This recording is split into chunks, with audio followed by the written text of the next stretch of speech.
Launching a new model is a big event for any manufacturer, but by Kia's own admission, the launch of the new Sorento is an especially big deal. Not because it's a big volume seller for the brand, not because it plays in the very competitive SUV segment, but because, according to them, it is a big step up. It's also the first in a series of models they'll be launching over the next few years that they say will be doing big things for them.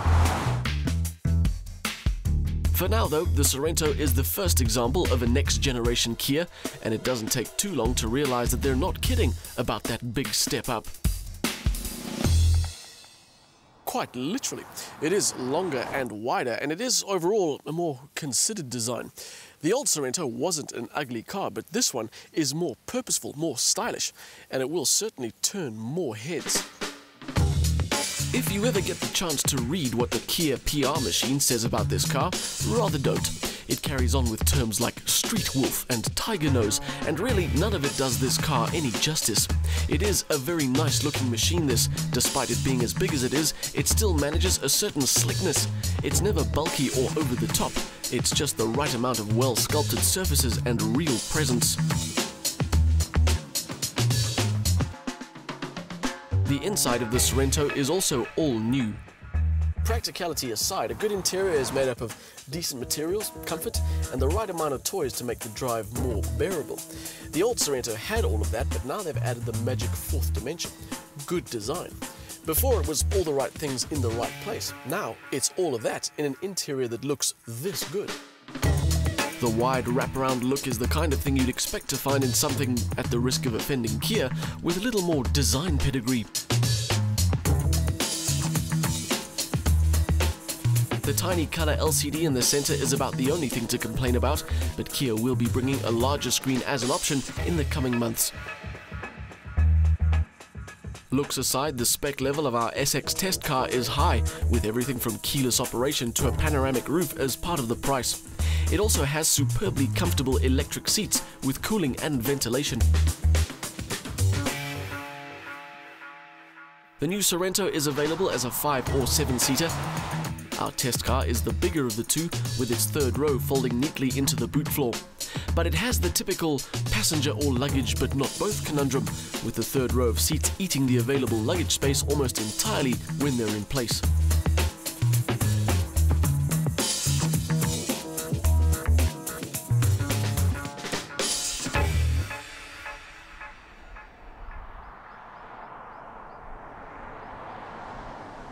The diesel engine is the only thing in the Sorento that isn't completely new.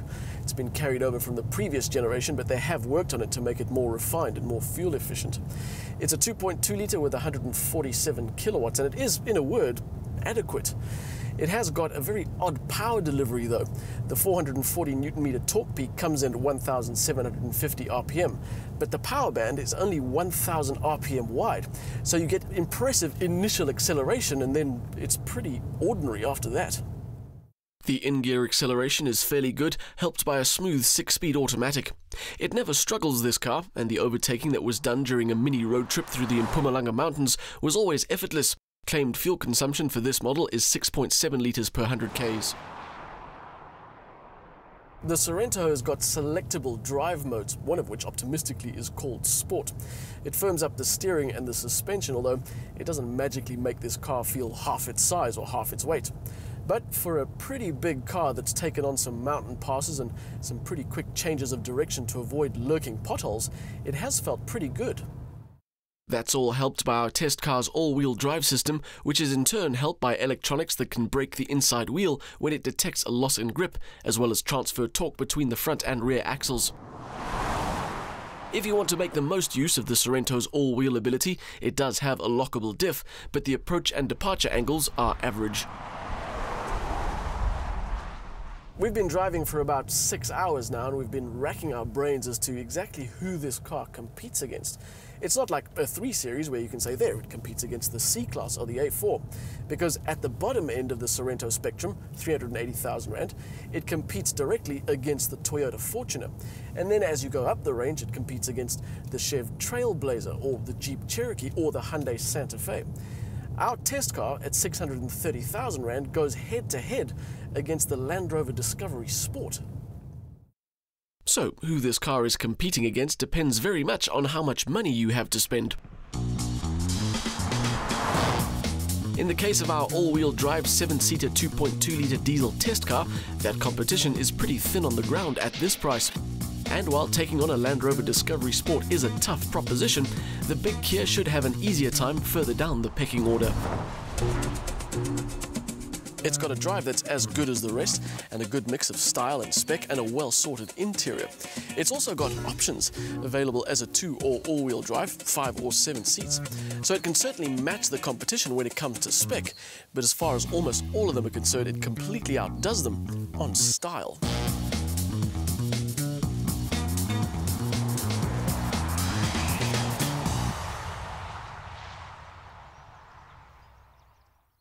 The 2.2-litre turbo diesel has good in-gear power, making for good open-road cruising.